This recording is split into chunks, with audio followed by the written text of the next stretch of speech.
pour ce jour nouveau que tu nous donnes, pour ce temps de grâce, de carême, temps pour nous préparer à célébrer le grand mystère du Pâques.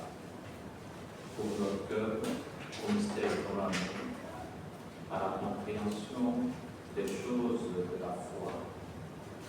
Nous voulons, Seigneur, te bénir pour ce moment, t'invoquer la grâce de ton Esprit Saint pour qu'il éclaire chacun de nous, et nous aide à vivre ce que tu es pour le salut du monde. Que Marie, notre Mère, et continuellement intercède pour nous, soit avec nous, en ce moment que sa prière nous soit profitable. Que vous salue pas. Le Seigneur est avec vous. Vous êtes bénie entre les femmes, et Jésus, le fruit de vos entrailles, Sainte Marie, Mère de Dieu, priez pour nous pauvres pécheurs, maintenant et à l'heure de notre mort. Amen. Gloire au Père et au Fils et au Saint-Esprit. Comme il est au commencement, maintenant et toujours, dans le siècle des siècles. Amen. Au nom du Père et du Fils et du Saint-Esprit. Amen. Bonjour à tous.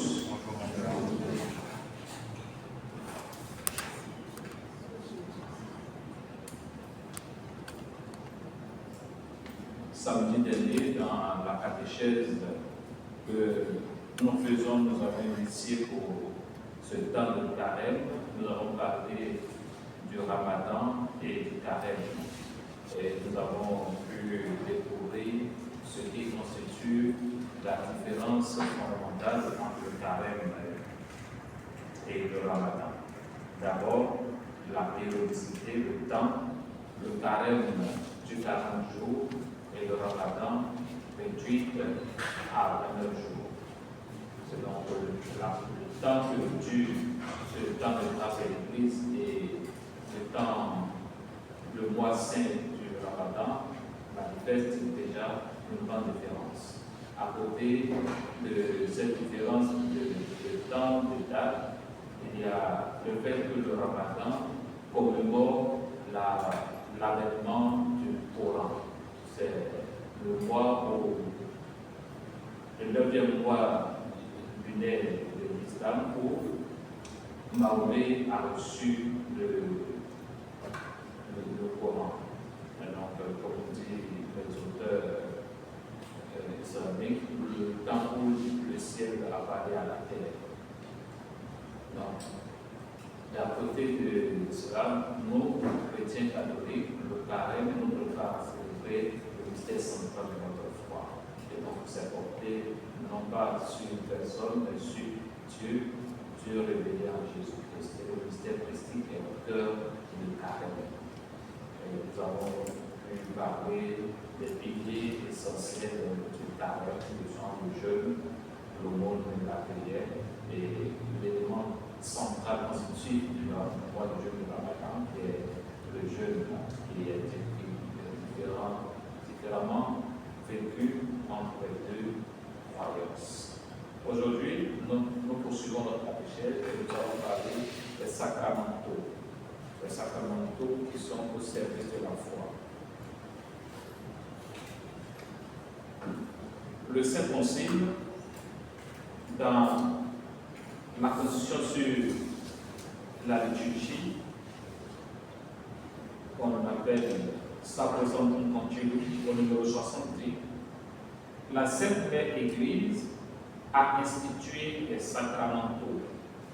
Ce sont des signes sacrés par lesquels, selon une certaine imitation des sacrements, des effets surtout spirituels sont signifiés et sont obtenus par la puissance impétratoire de l'Église. Par eux, les hommes sont disposés à recevoir l'effet principal des sacrements et les diverses circonstances de la vie sont sanctifiées. Cela dit, les sacramentaux sont au service de la foi. Toute la vie a besoin d'être sanctifiée. La mission de l'Église ne s'arrête pas à la porte de l'Église. L'Église continue sa mission dans tous les aspects, dans tous les domaines de la vie de l'homme. Si les sacrements sont le sommet de la vie chrétienne, les sacramentaux en sont les sentiers qui Donc le Saint Concile rappelle que la vie du fidèle doit devenir une liturgie perpétuelle. Et comme je viens de dire, la Sainte Père Église a institué les sacramentaux pour sanctifier les diverses circonstances de la vie. Et le Concile poursuit. La liturgie des sacrements et des sacramentaux fait que chez les fidèles bien disposés, presque tous les événements de la vie sont sanctifiés par la grâce divine qui découle du mystère pascal de la passion, de la mort et de la résurrection de Christ. Car c'est de lui que tous les sacrements et sacramentaux tirent leur vertu. Et il n'est à peu près aucun usage honorable des objets matériels qui ne puisse être dirigé vers cette fin, la sanctification de l'homme et la louange de Dieu. Donc, que ce soit les sacrements, que ce soit les sacramentaux, tout cela prend une source dans la mort et la résurrection de Jésus et ont un objectif, sanctifier l'homme et le conduire à la louange de Dieu, à glorifier Dieu. Si les sacrements ou les sacramentaux nous détournent de ce but, être sanctifiés et louer Dieu, alors cela est théologique. Dans le contexte de notre pays ou le contexte de l'Afrique, où le monde invisible est perçu comme une réalité tangible, les sacramentaux ne sont pas des simples options de piété. Ils sont des instruments d'inculturation. Ils permettent d'évangéliser la sensibilité religieuse en remplaçant la peur des puissances occultes par la confiance en la seigneurie du Christ. Ici, je voudrais redonner aux sacramentaux leur juste place.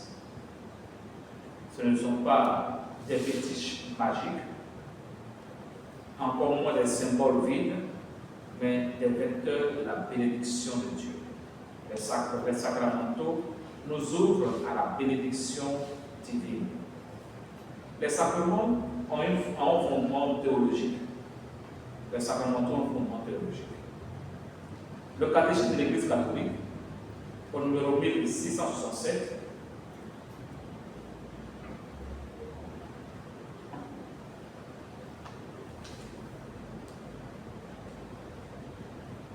reprenant le numéro 60 de Sacrosanctum Continuum, définit ce que les sacramentaux sont. Et le numéro 1868 du catéchisme de l'Église catholique dit: ils sont institués par l'Église en vue de la sanctification de certains ministères de l'Église, de certains états de vie, des circonstances très variées de la vie chrétienne, ainsi que de l'usage des choses utiles à l'homme. Selon les décisions pastorales des évêques, ils peuvent aussi répondre aux besoins, à la culture et à l'histoire propre au peuple chrétien d'une religion ou d'une époque. Ils comportent toujours une prière, souvent accompagnée d'un signe déterminé, comme l'imposition des mains, le signe de la croix, l'aspersion d'eau bénite qui rappelle le baptême.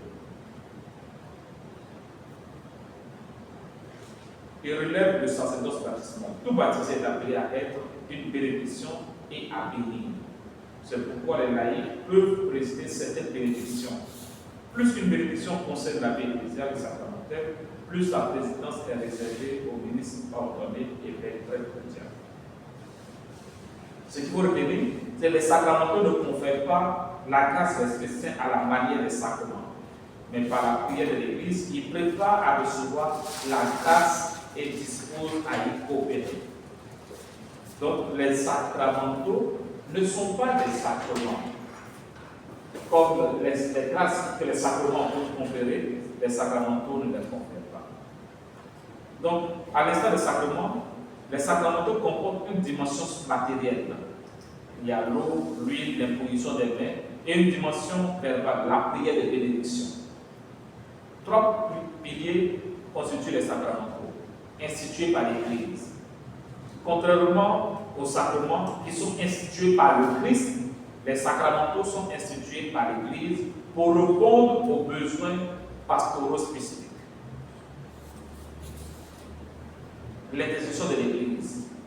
Leur efficacité ne repose pas sur le rite seul, mais sur la prière d'imprécation de l'Église.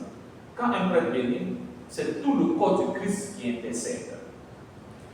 La finalité spirituelle, il vise la sanctification des états de vie, des objets et des lieux.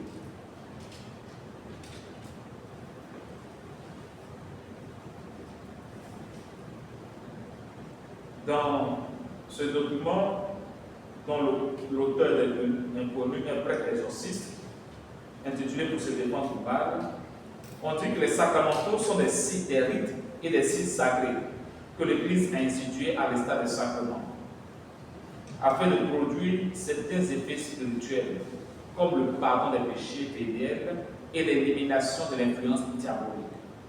Ils ne nous donnent pas la grâce, comme celle qu'on peut recevoir quand on se confesse, mais préparent à la recevoir et disposent les fidèles à collaborer avec eux. Parmi eux, on peut énumérer l'eau bénite, le signe de la croix, les processions, les différentes bénédictions de l'eau, du sel, des cendres, de rameaux de palmier ou d'olivier, la bénédiction du Saint-Sacrement et bien sûr les exorcismes.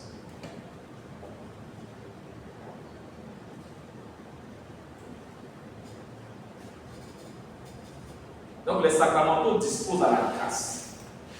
Ils préparent le cœur, excitent la dévotion et purifient l'intention pour que le fidèle reçoive plus abondamment les fruits du sacrement.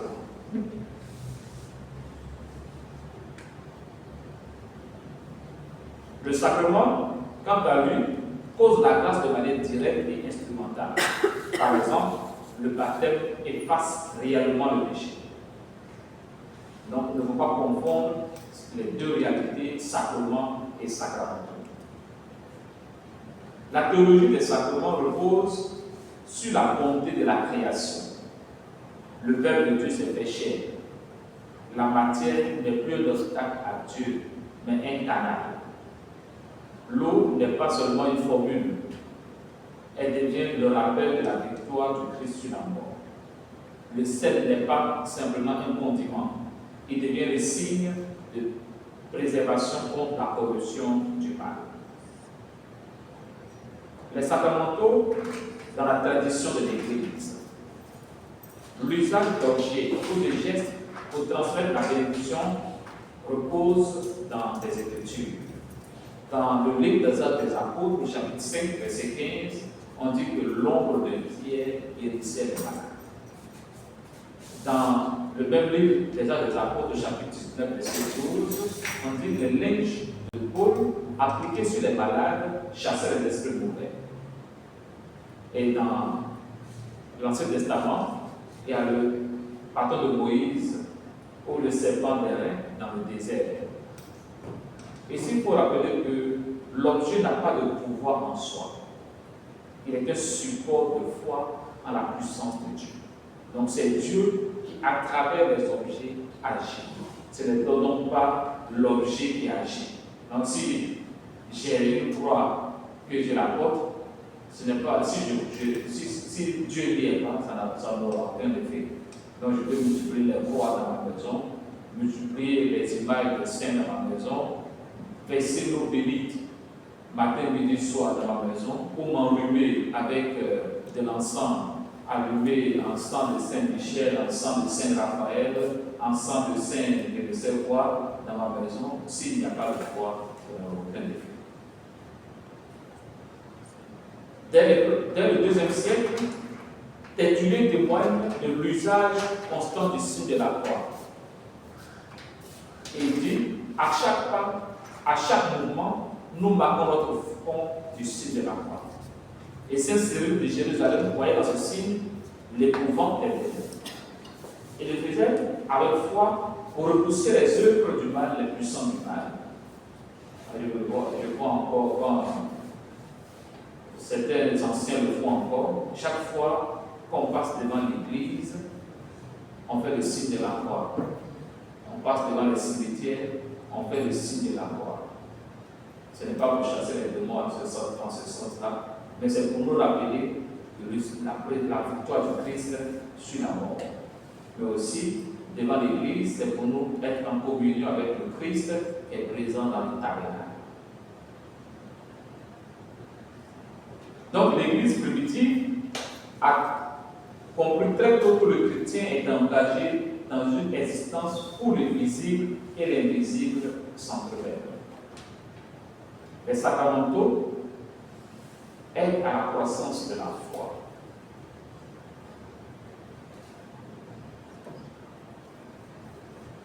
L'homme est un être de chair. Pour croire, il a besoin de voir, de toucher, de sentir. Et comme dit quelqu'un, les sacramentaux sont une Bible ouverte des pauvres et des sensibles. On peut citer quelques sacramentaux, par exemple. Les cendres nous rappellent notre fragilité. Les rameaux nous prêchent la royauté du Christ. Le siège pascal nous dit la résurrection de Christ. Par les bénédictions de maison, de voitures ou d'outils de travail, l'Église proclame que rien n'échappe à la Seigneurie de Christ. C'est une réponse directe à la sécularisation. Le chrétien ne laisse pas Dieu à la porte de l'Église, mais il l'amène partout où il se trouve, dans sa cuisine, dans son champ, dans son bureau. Partout où il se trouve, il porte avec lui le Christ. C'est ici que l'usage des sacramentaux rencontre des défis pastoraux, sacramentaux et délivrance spirituelle. Le combat spirituel est une réalité. Saint Paul, dans la lettre aux Éphésiens, chapitre 6, verset 12, dit « Notre lutte n'est pas contre la chair et le sang, mais contre les dominations, contre les puissances du mal. » Les sacramentaux sont des armes défensives. Sacramentaux.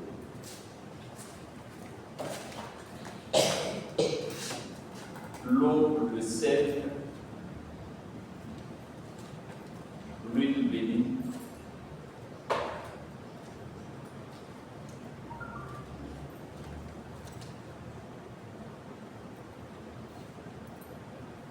Dans le cadre de la délivrance, c'est vraiment une fonction de nettoyage spirituel. L'eau bénite chasse l'ennemi et rappelle les promesses du baptême.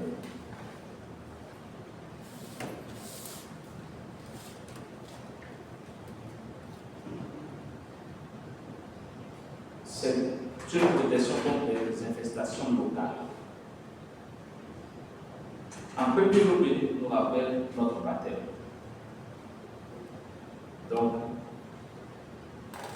en usant de l'eau bénite, on s'invite soi-même à renouveler notre engagement de baptiser et à vivre selon le commandement du Seigneur. À vivre dans la pureté, puisque le baptême nous rend purs et incorporés au Christ.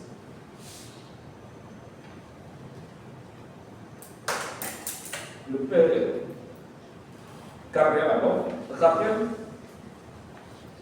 pour les exorcistes que l'eau bénite peut être due, mise dans la nourriture, ou même utilisée pour préparer le café, le thé ou d'autres boissons. Le sel exorcisé, selon l'ancien rituel, il est utilisé pour chasser l'ennemi et le mettre en fuite. Il symbolise la sagesse et la préservation contre l'influence humaine. Et le Père Gabriel dit, le sel exorcisé sert à assaisonner la nourriture. L'huile est signe de la force de l'Esprit Saint.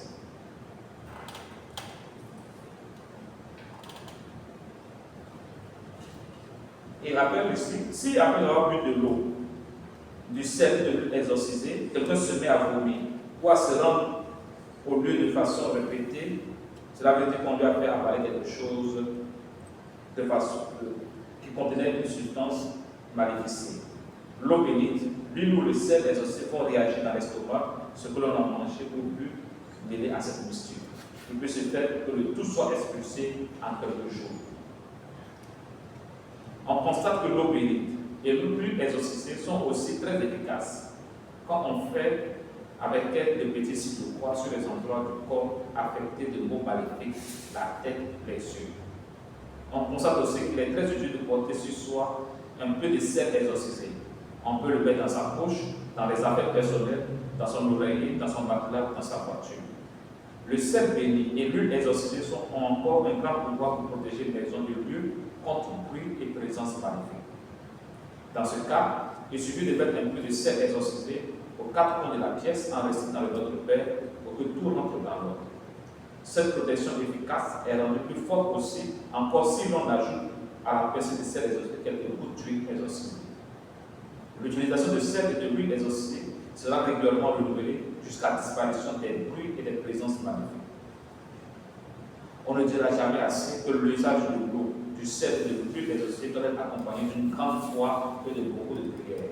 Sinon, on risque de faire de la magie avec des choses sacrées, rien ne pourra être encore pire.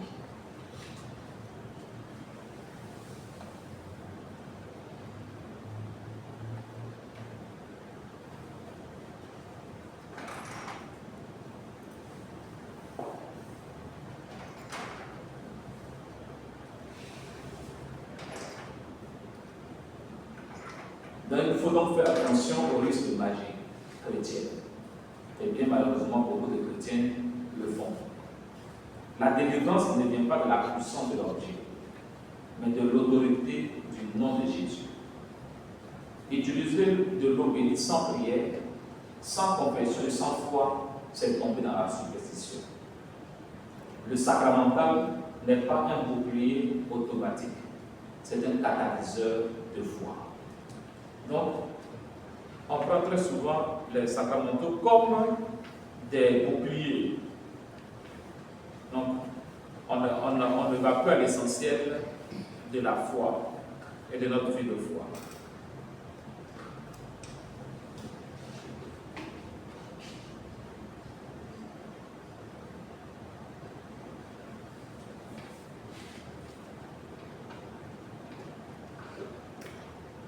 Et la thérapie efficace qui est conseillée, c'est se confesser fréquemment, prier matin et soir, dire chaque jour son chapelet ou le rosaire entier.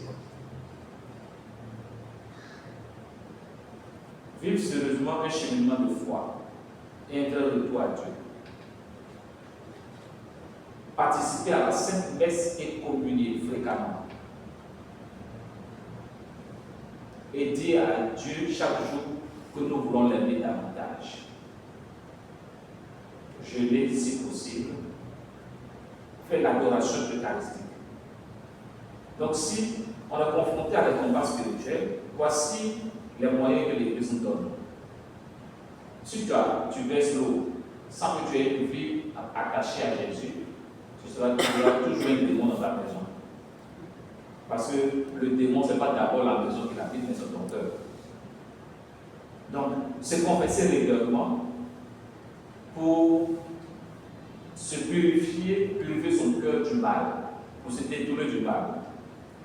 Participer régulièrement à la messe, communier et prendre le temps de l'adoration eucharistique.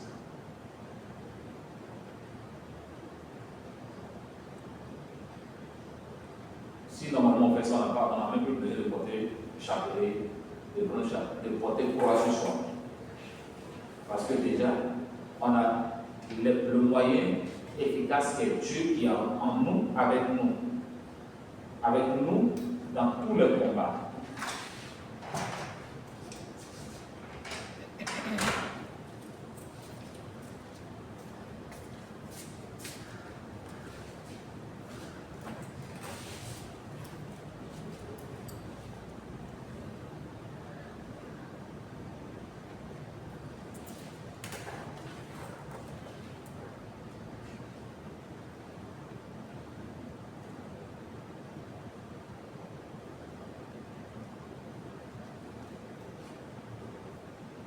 Et il nous faut veiller à 3 dérives majeures.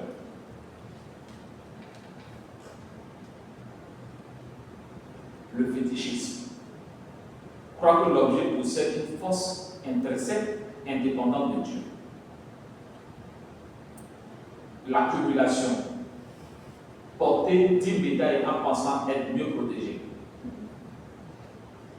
La protection est proportionnelle à la charité, pas au poids du chapelet ou bien de la grandeur, la grosseur de la croix qu'on porte sur soi. Comme dirait quelqu'un, au poids du métal qu'on a sur soi. On a médaille de Sainte-Thérèse, médaille de médaille miraculeuse, on a médaille de Notre-Dame de Lourdes, médaille de Saint-Benoît, croix de Saint-Benoît, quoi encore, Sainte-Philomène, brassard de Sainte-Philomène, cordon de Sainte-Philomène. On porte tout ça sur soi. Ces chapelles, tout ça là. C'est pas en accumulant tout ça là qu'on est protégé si on n'a pas la foi.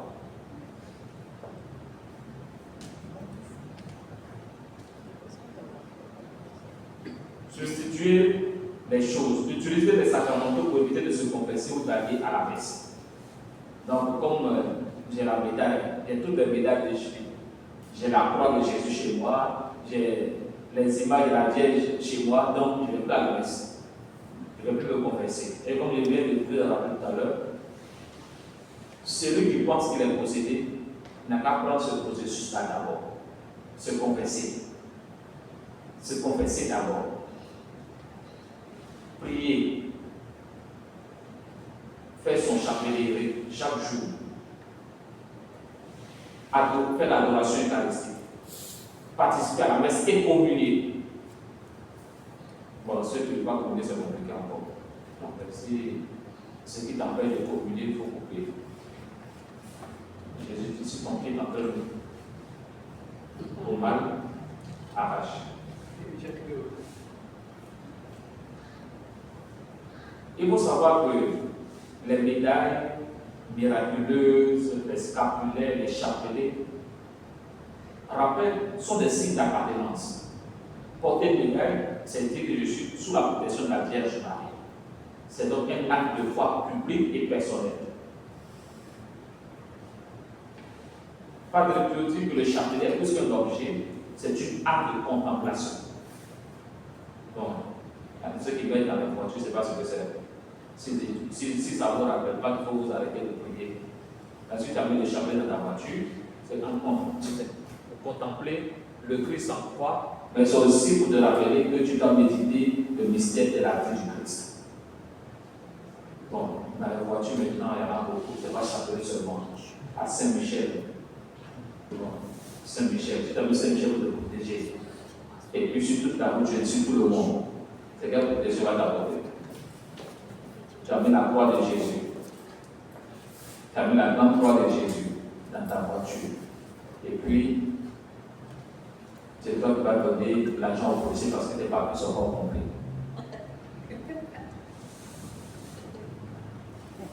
Ça, c'est à rien de mon cœur. C'est des signes d'appartenance. Donc, on reconnaît que tu es chrétien, là tu as le chapelet, tu as la médaille, tu as le scapulaire, mais en même temps, ça t'amène à contempler le mystère du Christ. En évitant le fétichisme. Les sacramentaux répondent à une sorte de protection et de bénédiction concrète.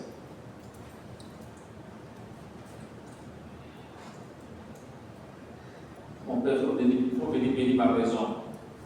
Il faut faire ceci. Je vais bénir ma voiture. Il y a un désir de bénédiction et de protection. C'est ça, non? Quand vous dites au Père de venir bénir votre maison, c'est plus pour protéger votre maison qu'une bénédiction que vous attendez.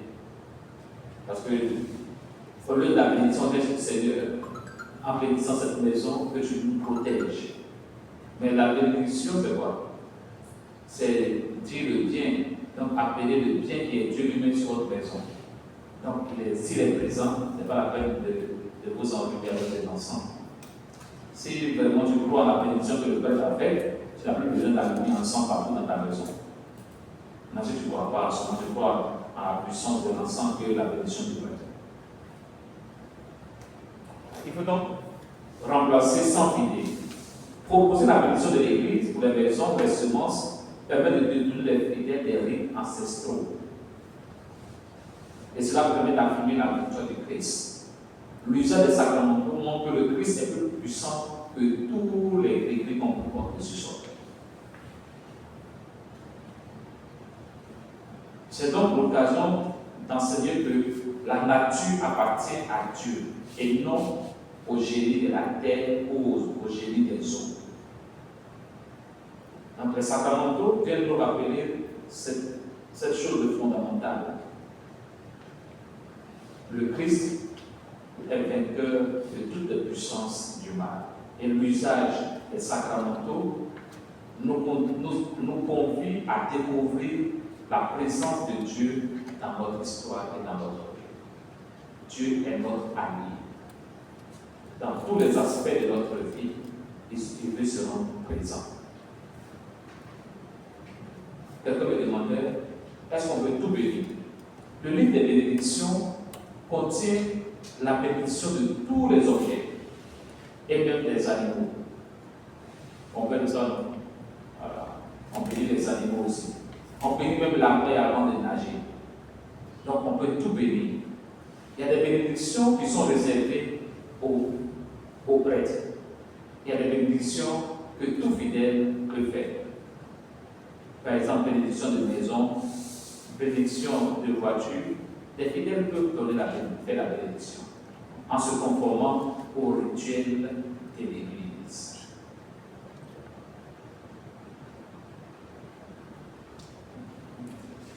On va voir un peu quelques dérives qui proviennent de l'usage des sacramentaux. La première des choses, c'est que nos kiosques paroissiaux nous induisent beaucoup dans l'erreur. Ceux qui les tiennent sont plus pour le commerce que pour la foi des croyants. On y trouve presque tout. Tout, quelquefois, ce qui ne renvoie pas à la foi et ce que l'Église ne professe pas. Les huiles. Dans l'Église, il est permis de bénir des huiles ou de faire des exorcismes de l'huile, mais pas à n'importe quelle circonstance. On trouve tellement d'huile dans nos kiosques de paroisse. Huile de Saint-Michel, huile de Marie-Madeleine, huile de Saint-Rita, tout ça là, c'est les Chinois qui fabriquent. Quand vous voyez, c'est made in China. Parce qu'ils ont compris la mentalité des Africains. Et ils fabriquent, mais dans la disposition. Dans l'Église, il y a le crème, le saint crème, qui est béni par l'évêque, qui est utilisé pour les sacrements, le baptême, la confirmation et les ordinations. Mais aussi qui sert à consacrer, donc à mettre à part les choses, l'autel, les cloches d'église et quelquefois les tabernacles. Et il y a les huiles, l'huile pour le sacrement des malades et l'huile des catéchumènes pour leur donner la force dans le combat en vue du baptême. Cette huile des catéchumènes peut être aussi utilisée pour le baptême des bébés dans le rituel préparatoire au sacrement lui-même. En dehors de ces huiles-là,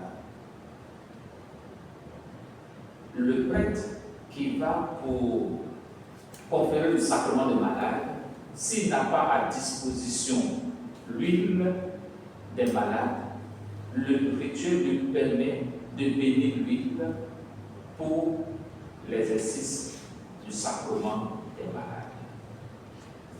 Donc, on ne bénit pas l'huile à tout bout de champ. Il y en a qui prennent pour se masser. Bon, comme on dit, c'est la foi aussi. Il y en a qui prennent pour se masser, ils vont payer l'huile parce qu'ils ont des arthroses, au lieu de payer les médicaments, ils vont payer l'huile d'olive qui coûte 5 000 francs, au lieu de payer les médicaments de 2 000 francs. Donc, il ne faut pas dénaturer les choses de l'Église. Il ne faut pas dénaturer les choses de l'Église. Donc, les sacramentaux doivent nous rapprocher du Seigneur et incitent notre foi. Incitent notre foi. savoir puiser les sacramentaux découle d'abord de la foi que nous avons, de notre foi en Dieu. Comme je l'ai dit tout à l'heure, on peut verser 40 litres d'eau bénite, 50 litres d'eau bénite dans nos maisons. On peut se laver avec l'eau bénite, comme certains le font. Mais si il nous manque la foi, ça ne portera pas l'effet attendu. Donc c'est la foi qui accompagne les sacramentaux. La foi qui accompagne les sacramentaux. Les sacramentaux sont des ponts que l'Église jette entre la liturgie céleste et la prochaine de nos routes humaines. Ils ne sauvent pas par eux-mêmes, mais ils nous maintiennent dans l'atmosphère de la grâce. Il rappelle que pour le chrétien, tout est sacré, car tout peut être offert à Dieu. Il faut les utiliser avec sobriété, dignité et surtout avec une foi ardente. Saint Augustin rappelle que l'instrument ne fait rien sans la main de l'artisan.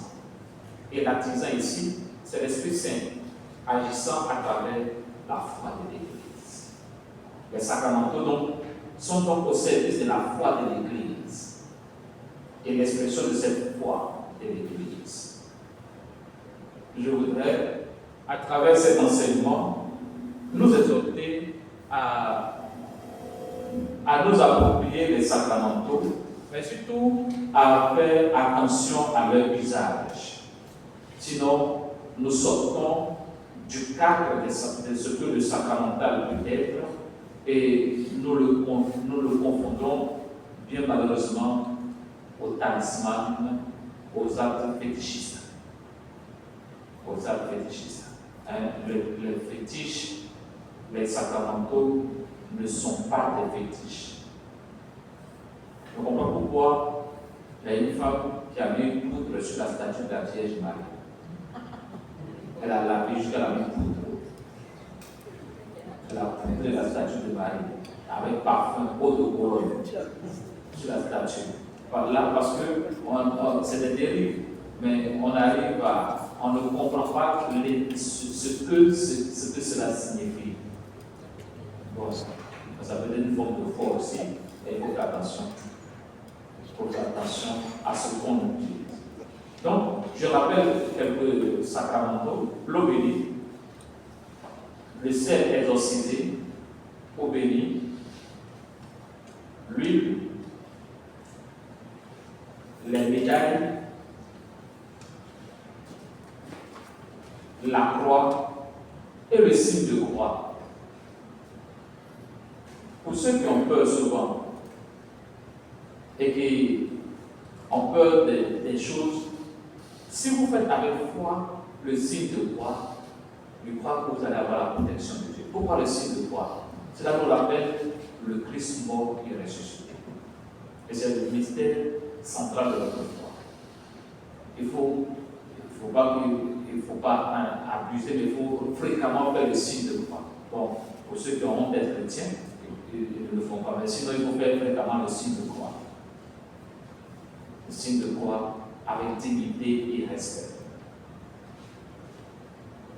La bénédiction des repas, des maisons, des champs, des voitures, de tous les objets de la vie. Bénir les personnes, bénédiction des personnes. Voilà. L'Église recommande, dans le livre de bénédiction, de bénir les enfants, de bénir les familles, les femmes enceintes. Donc, la bénédiction accompagne toute la vie. La bénédiction accompagne toute la vie. Il est bon de dire des biens et d'appeler Dieu sur toute personne.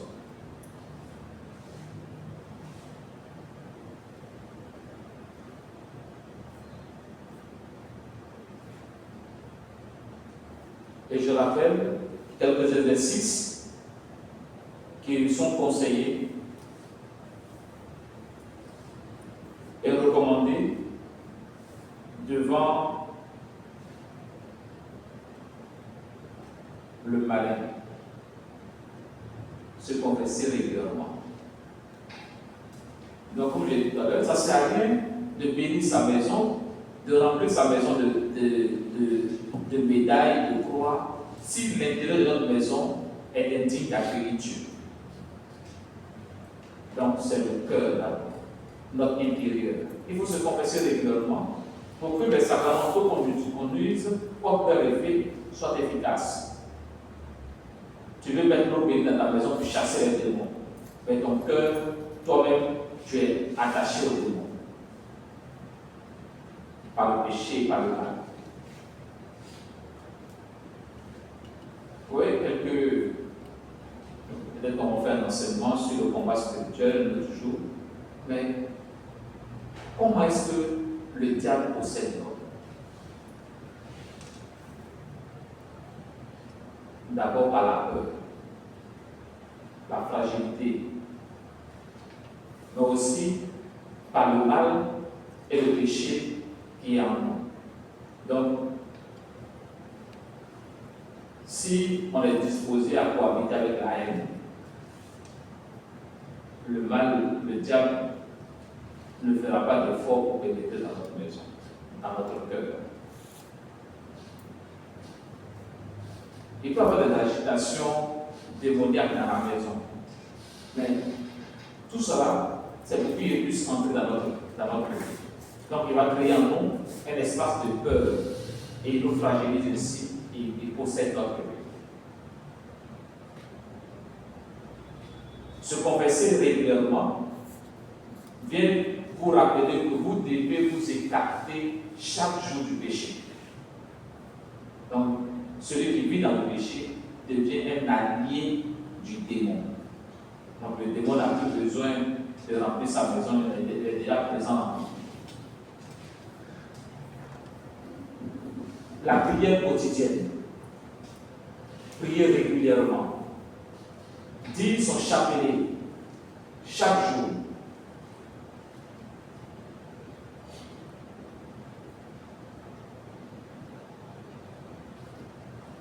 Participer à la messe et communier.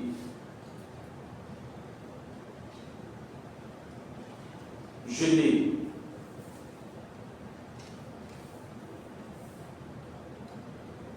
Faire l'adoration eucharistique.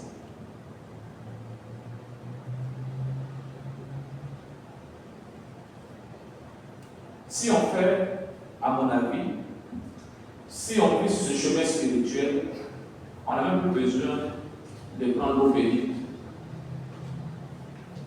de mettre de l'encens dans nos maisons, ou même de mettre beaucoup de médailles de croix sur nous.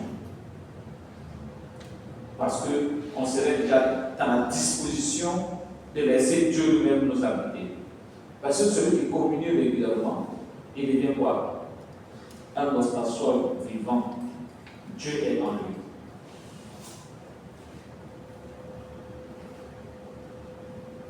Comme je disais, la peur est un élément à bannir.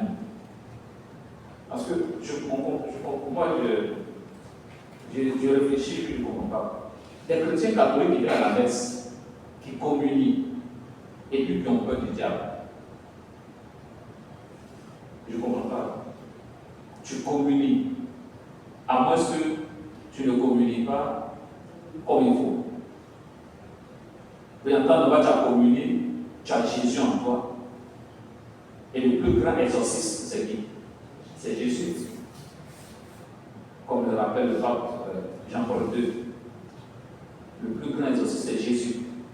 Donc, si Jésus est le plus grand exorciste et qu'il a vaincu à la croix le diable et tous ses suppôts, toi tu l'as en toi, vivant. Et on chante, comme vous chantez les amis Saint-Sacrement, vivant et victorieux.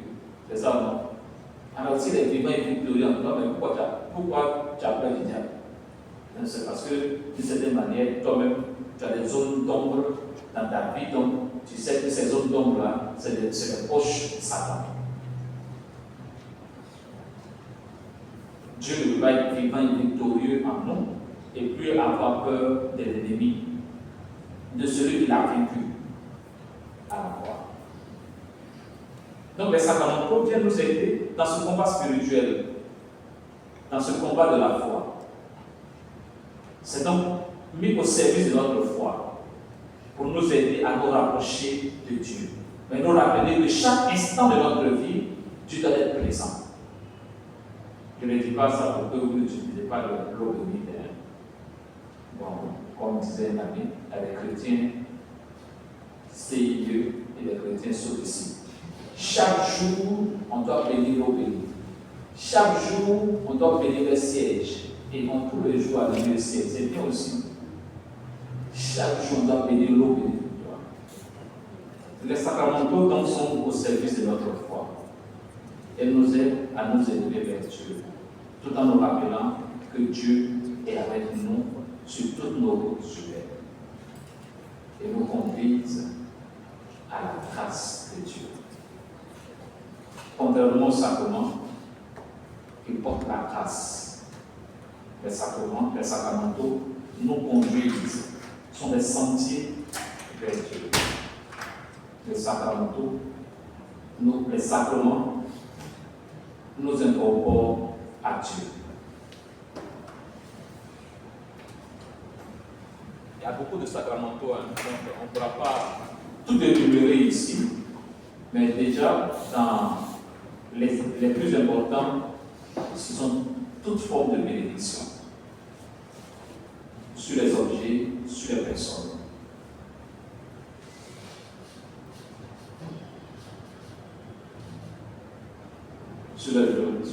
Au départ, les froids, on ne va pas le dire. Maintenant, il est chaud.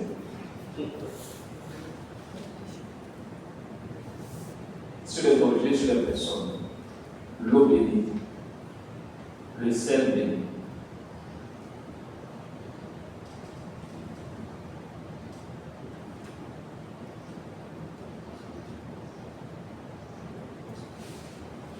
Les médailles, les scapulaires et les chapelets.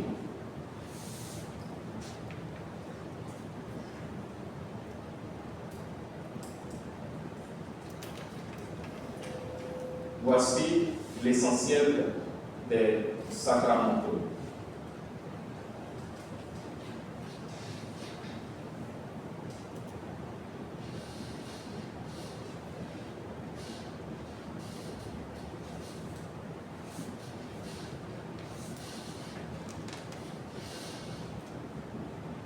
Qui nous rappellent notre foi en Dieu et qui nous introduisent dans le mystère de l'amour du Père qui est avec nous sur toutes nos routes humaines. Espérant que ce balbutiement nous aide à comprendre au mieux les sacramentaux qui nous servent à nous rapprocher de Dieu et à laisser Dieu pénétrer tous les aspects de notre vie humaine. Je vous remercie.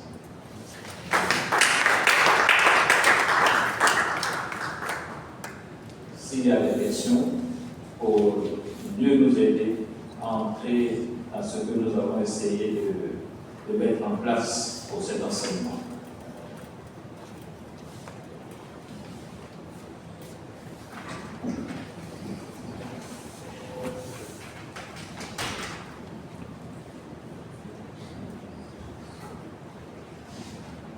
Merci mon Père pour cet enseignement qui nous permet vraiment de comprendre beaucoup de choses dans la pratique de notre religion. Vous avez évoqué ces objets qui sont vendus dans les kiosques et qui vraiment ne présentent pas, on peut dire, un intérêt. Je prends le cas des crucifix qu'on voit et ensuite beaucoup plus du plastique qui représente Jésus crucifié. Alors, c'est déjà l'objet. Qu'est-ce que ça veut dire? Parce que son cercle c'est chinois, l'enfant même c'est florissant. Mais bon, est-ce que c'est dans l'air du temps ou bien simplement on va apporter une importance à ça? La deuxième observation, vous avez dit que bon, c'est des objets qu'on laisse un peu. Mais est-ce qu'au niveau de l'église, on ne peut pas voir avec ces kiosques-là pour vraiment les amener à éviter de voir ce genre de choses. Merci. Parce que les fidèles, eux, quand ils sont dans un kiosque de l'église, eux, c'est brûlant. Merci. Merci. La dernière partie de la question, l'Église fait des moyens, on le fait. On rappelle toujours la descente des fois dans les kiosques pour enlever ce qui n'est pas chrétien. Mais un commerçant reste toujours un commerçant et répond à la demande des fidèles. Donc, ce que les gens veulent acheter, c'est ce qu'on leur propose. C'est à nous, fidèles, d'être enseignés d'abord sur ce que l'Église recommande pour pouvoir, pour ne pas demander. Si je prends 10 personnes vont demander l'huile de Saint-Michel et celui qui vend n'a pas, il va voir qu'il y a une demande, puisque lui, il veut faire des chiffres, il va voir qu'il y a une demande, alors il va préférer ces huiles-là. Peut-être ne pas les exposer même pour que l'Église les contrôle, au moment des contrôles, on ne le voit pas, mais si quelqu'un est fidèle passe l'huile dedans, il va sortir dans sa besace, cette huile et puis donner au client. Donc c'est à nous d'être d'abord enseignés sur ce que l'Église veut, l'Église nous donne comme instrument pour notre croissance spirituelle et nous détourner de ce qui n'est pas bon. Concernant la matière pour les crucifix et ou les chapelets et autres, c'est la matière importe peu. Il peut y avoir des matières nobles, des matières moins nobles, mais si on paye un chapelet, on paye un crucifix, on achète un chapelet, on achète un crucifix, tout objet de prière, il faut demander la bénédiction. Il faut demander la bénédiction, il faut bénir ces objets-là avant de les utiliser. Avant de les utiliser. Dans ce livre, il y a un exorciste qui rapporte les faits d'un spiritiste qui, après avoir échangé avec lui, lui dit que est-ce que vous savez pourquoi il lui dit, vous savez pourquoi telle médaille coûte 300 livres. Bon, est-ce que ça existe encore? C'est la monnaie d'Angleterre. Pourquoi ça coûte 300 livres? Pourquoi tel tableau coûte 800 livres? Parce que nous, c'est celui qui est exorcisé, qui rappelle, qui dit ses propos. Parce qu'à notre niveau, on fait quoi? Sur ce qui coûte 300 livres, on a à 300 reprises profané le nom de Marie dessus. Sur ce qui coûte 800 livres, on a à 800 reprises profané le nom de Jésus. Alors, quand c'est proposé, le diable passe par ses moyens et les gens achètent sans s'en rendre compte. Donc, je ferme la parenthèse, simplement pour dire que avant d'amener même un objet acheté dans un kiosque de la paroisse dans nos maisons, il faut faire bénir ces objets pour invoquer la grâce de Dieu, afin que cette grâce éloigne tout esprit maléfique qui aurait été invoqué dans cet objet-là.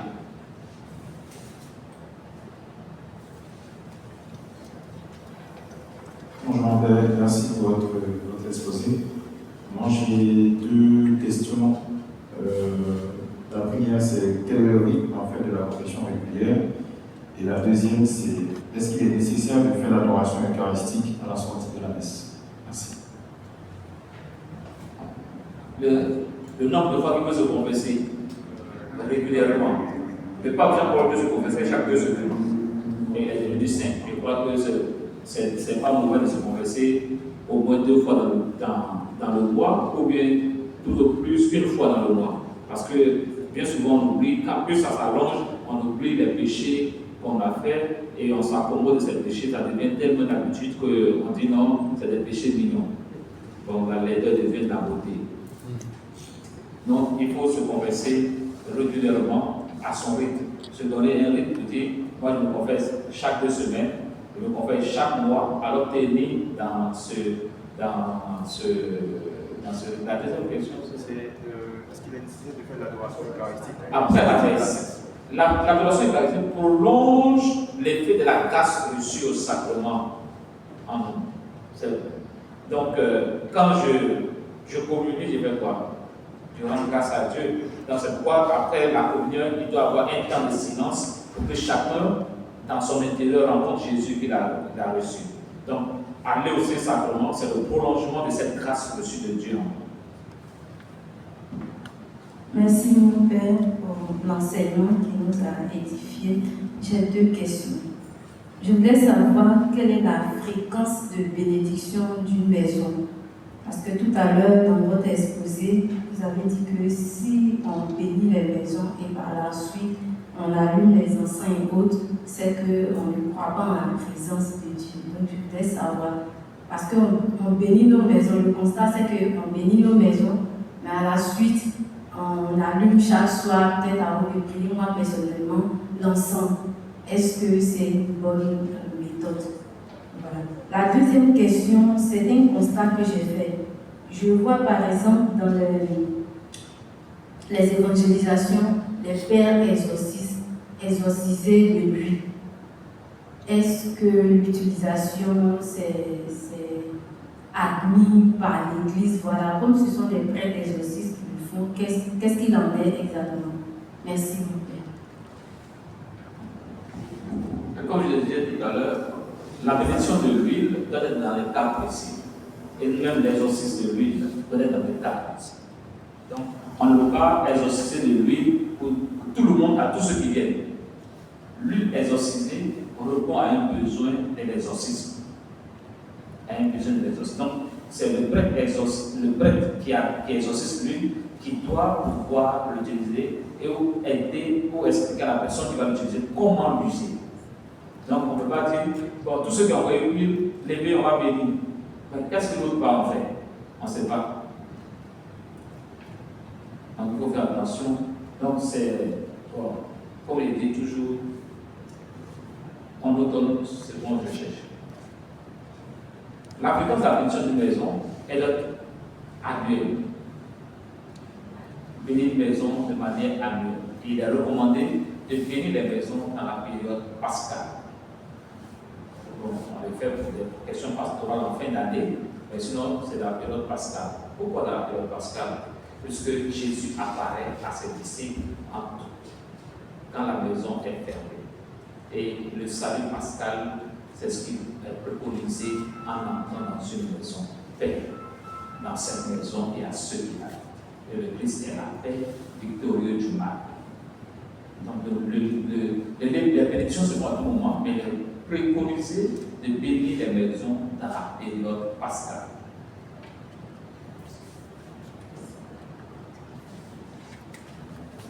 Oui. L'encens, on brûle la paix. Non, c'est sacramental. Donc, on peut user de l'encens, mais il faut faire attention pour ne pas s'enrhumer. Il faut faire attention pour ne pas s'enrhumer. La foi qui découle de la bénédiction devient une source de bénédiction déjà, de protection en privé. Donc, si on a foi que notre maison a été bénie, que Dieu est présent dans cette maison, et qu'en nous, il n'y a pas de zone d'ombre où le diable peut s'insister, alors on n'a pas normalement besoin de brûler de l'encens. Maintenant, si pour une cause particulière, par exemple, tu dis non, je ressens il y a des esprits de trucs, quand je vais brûler l'encens, mais ça ne doit pas être une affaire de répétition constante tous les jours en train de brûler l'encens. Voilà. Donc tu brûles tous les jours jusqu'à amener le feu. Merci, Monseigneur, d'avoir enrichi notre foi. Ma question est de savoir si un objet déjà béni, offert à quelqu'un, cette personne peut encore la faire rebénir. tout en sachant que la personne qui lui dit, le Père a déjà béni. Mais est-ce que lui, pour son usage, il doit encore faire bénir? Ce que moi je recommande, c'est que vous offrez le présent et la personne elle-même se présente pour faire bénir. En plus de bénir l'objet, on bénit la personne qui va user de l'objet. Merci mon Père. Maintenant, ma deuxième question, c'est en référence à ce que vous aviez dit dimanche dernier à propos des bénédictions et des grâces pour les entrepreneurs. Est-ce que la bénédiction est payante? C'est ce que je me demande. Aucune bénédiction n'est payante. Aucune bénédiction n'est payante. Même si le prêtre vient bénir votre maison, vous n'êtes pas tenu de lui donner quelque chose. La bénédiction ne se paye pas. La foi ne se marchande pas. Dans ce cas précis, c'est pourquoi on n'a pas imposé à tous ceux qui sont là pour dire tout cela vous donner 100 000 francs. C'est une démarche personnelle de foi. Pour dire que ce que je suis, mon entreprise, c'est une grâce de Dieu. Ce que je gagne, c'est une bénédiction de Dieu. Et en retour, en reconnaissance à la bonté de Dieu dans ma vie, je lui fais présent de ce que je gagne. En fait, c'est une action de grâce. C'est une action de grâce. Donc, qui manifeste mon attachement à Dieu. Je vous invite à relire l'histoire d'Israël, le combat à Gabaon.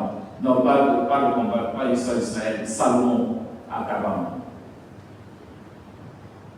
L'autel de l'alliance qu'il établit et la grâce que Dieu lui fait dans sa vie, d'être porté par la prospérité sur tous les plans.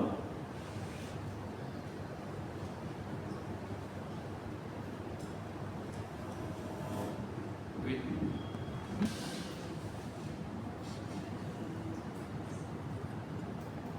Merci mon Père. Bon, à propos des bénédictions tous les jours, j'ai reçu un objet de piété d'un paroissien qui allait au pèlerinage. Faut-il faire bénir par le prêtre ou bien bon? Tu as reçu pour faire bénir, même si ça vient de Lourdes. Parce qu'à Lourdes, il y a tous les bandeaux aussi. Merci beaucoup. C'est les boutiques qui sont là-bas.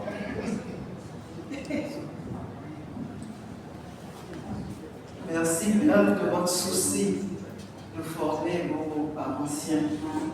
Je reviens sur la question des cadeaux bénis.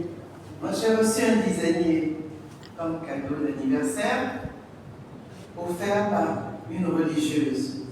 Je voulais faire bénir. Elle me dit non, ça a été déjà béni avant. Qu'est-ce que je fais? C'est des exemples, c'est certainement béni. Donc, voilà. L'usage aurait voulu qu'elle te remette et comme tu fais en cette béni.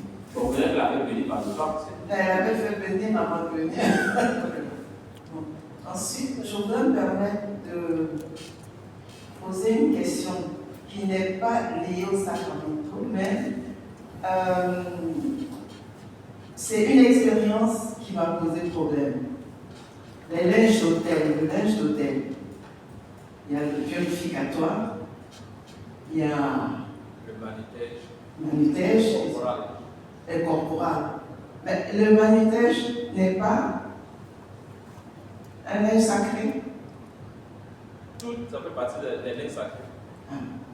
Et l'usage qu'on a fait. Je pose cette question parce que j'ai vu un prêtre à l'hôtel qui transpirait et qui a utilisé le manutège.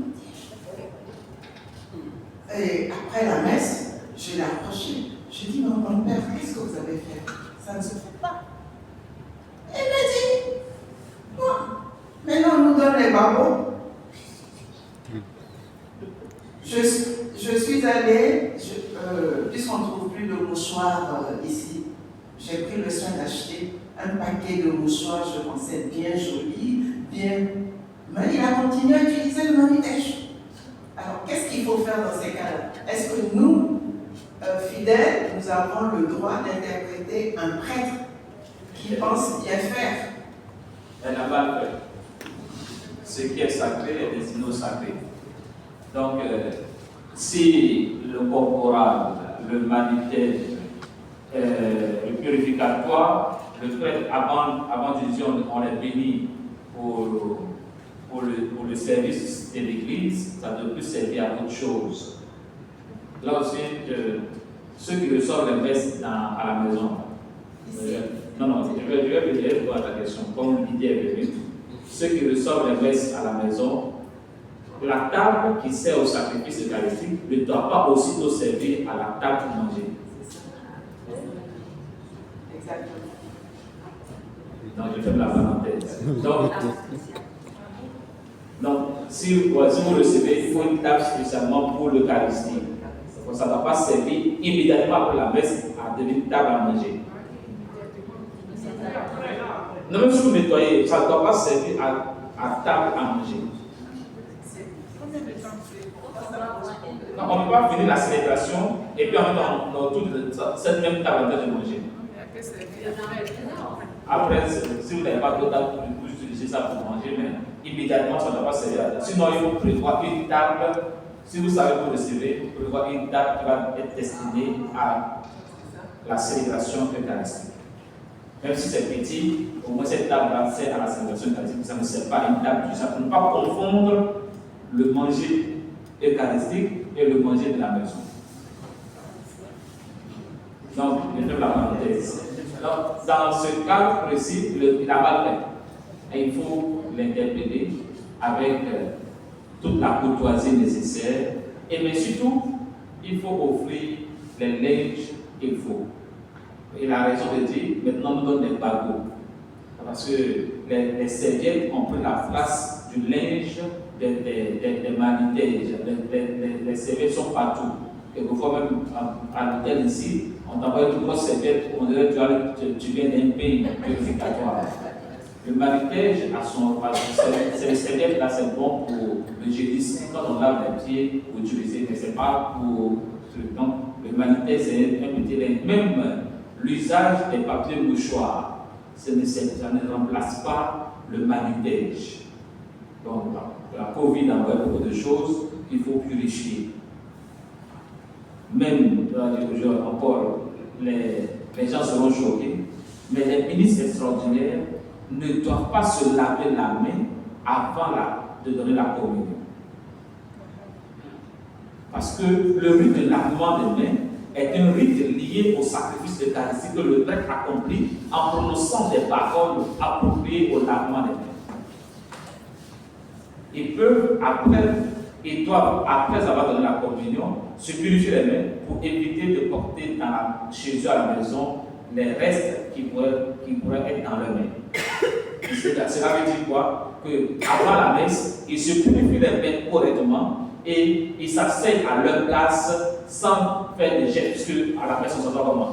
On a les mains posées sur les cuisses, les mains jointes. Non, tu ne salues pas quelqu'un. Tu ne gênes pas quelqu'un. Vous venez donner la communion. Voilà. Non, justement, tu ne dois pas te toucher la tête. Comment? Est-ce qu'il faut la quête? Il faut la quête, ça son voisin, on ne peut pas la quête, ça tout le monde. Est-ce qu'il faut la quête? La quête là, la main gauche, tu donnes la quête. Tu prévois la quête dans ta main gauche. Mais on va faire pour une question de trucs. Pour ne pas que vous soyez choqués. Mais ils ne sont pas venus de le faire dans l'église, mais en dehors de l'église. Tout ça va doucement corriger, c'est pas facile. Bon, comme je dis, il faut, si vous constatez, offrir non pas des mouchoirs pour le prêtre, qui est habitué à prendre des bagots, parce que s'il n'a pas de bagots sur les arbres, c'est continue de souhaiter. Il faut prendre des linges pour l'autel, pour le manitège. Donc, si c'est un linge, les sœurs confessionnent, les patères ont confessionné pour tout ce qu'il faut pour la messe. Et une autre préoccupation?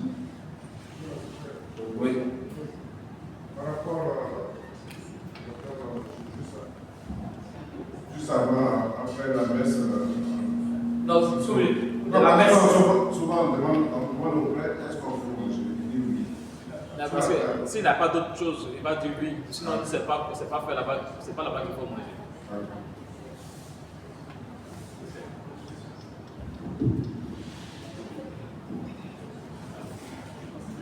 Après la messe, on n'utilise pas pour manger.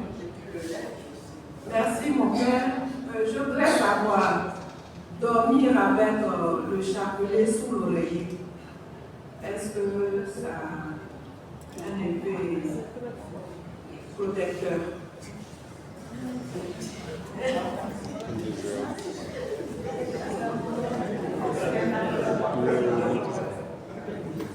Dans quel esprit vous dormez avec le chapelet sur l'oreille?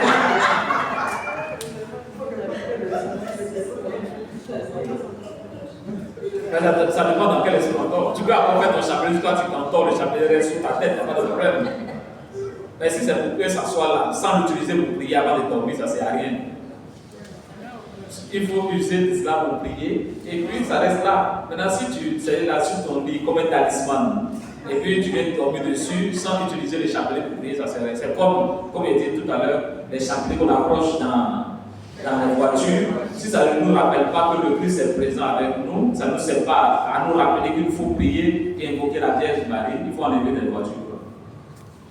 Ok, mon père, ma question c'est dans l'objectif de pouvoir faire un sanctuaire dans une maison. On voit des statues et la croix du Christ. Quelles sont les dispositions en fait à avoir? Une simple bénédiction de ces statues-là et on les pose sur le sanctuaire? Ou est-ce qu'il faut en fait exorciser? Parce que j'aurais cru en fait apprendre de certaines personnes qu'il faut forcément exorciser les statues avant de les mettre dans le sanctuaire.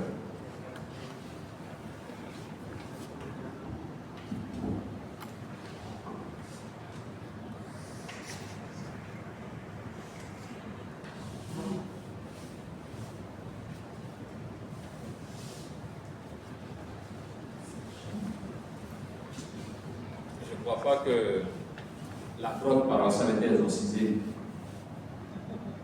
C'était une bénédiction. Voilà. Donc, la bénédiction suffit. Il n'y a pas... Nous sommes dans un monde où on mélange tout un peu. L'exorcisme est pratiqué sur des choses particulières. Sur l'homme, en premier. L'exorcisme, c'est chasser le démon. C'est chasser les démons de l'homme. Donc, le rite d'exorcisme, c'est d'abord sur l'homme.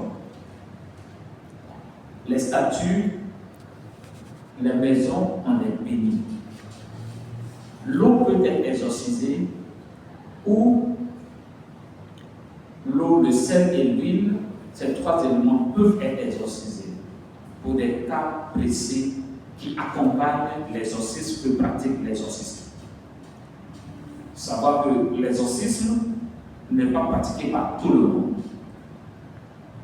Le premier exorcisme du diocèse, c'est l'évêque. Il choisit, il nomme une personne appropriée pour ce ministère. Donc tous les prêtres ne sont pas exorcistes. La prière d'exorcisme peut se faire, mais tous ne sont pas exorcistes. Donc il y a ceux que l'évêque nomme comme exorcistes. Donc l'exorcisme ne se pratique pas à tout bout de champ. Il faut pouvoir constater des choses et à partir de ces choses, avec un discernement, on voit que c'est un exorcisme qu'il faut faire. Alors on fait recours au prêtre exorciste qui intervient pour faire l'exorcisme. Voilà. Sinon, c'est la bénédiction des sanctuaires, des objets de piété et de tout ce qu'il faut pour notre dévotion.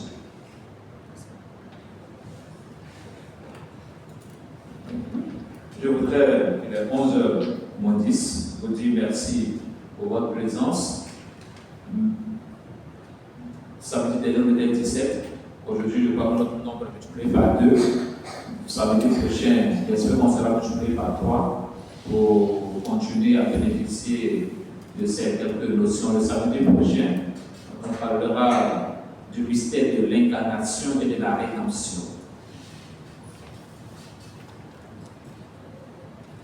Le mystère de l'incarnation et de la rédemption. Et le samedi qui va suivre, probablement, on parlera du combat spirituel et des rites d'exorcisme, et des prières de guérison et autres.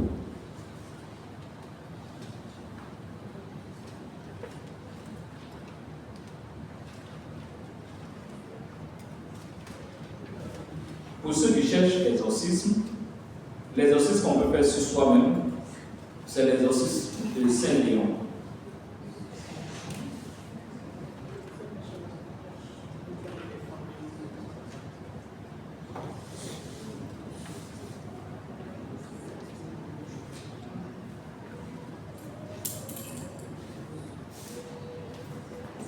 Pour le petit exorcisme, qui tient en 2 phrases.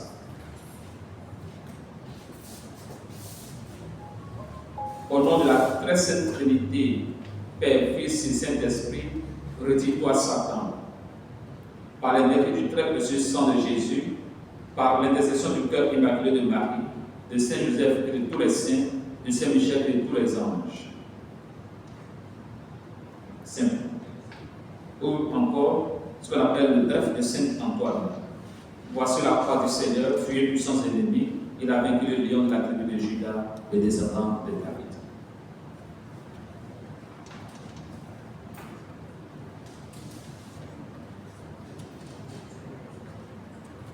Pour ceux qui cherchent protection, et à l'invocation du précieux sang de Jésus. Seigneur, faites couler votre sang sur notre âme pour la fortifier et la libérer, sur les sorciers pour les rendre impuissants et sur les démons pour les terrasser. Si tu as peur, tu fais ça.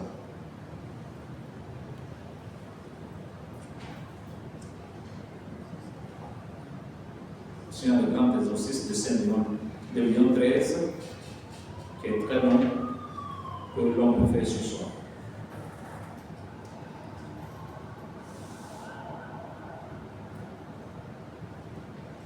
Parlant de bénédiction, je disais tout à l'heure qu'on peut bénir tout. L'eau, le sel, l'huile, voiture, maison, la mer, les animaux. Vous voyez, en Europe, il y a la bénédiction des animaux. On bénit les bœufs, on bénit les chevaux, on bénit les chiens, on bénit tout. Bénédiction du repas, bénédiction de médicaments, bénédiction des médailles, des sièges, de l'ensemble.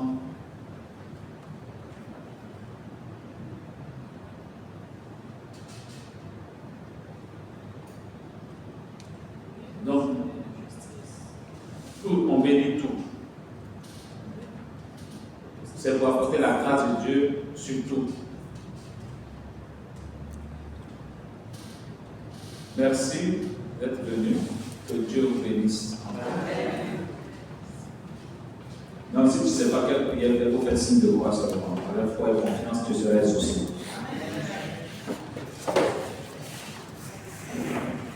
Au nom du Père, du Fils et du Saint-Esprit. Amen. Gloire au Père, au Fils et au Saint-Esprit. Comme il était au commencement, maintenant et toujours, dans les siècles des siècles. Amen. Le Seigneur soit avec vous. Et avec votre esprit. Que Dieu Tout-Puissant bénisse, le Père et le Fils et le Saint-Esprit. Amen. Bénissons le Seigneur.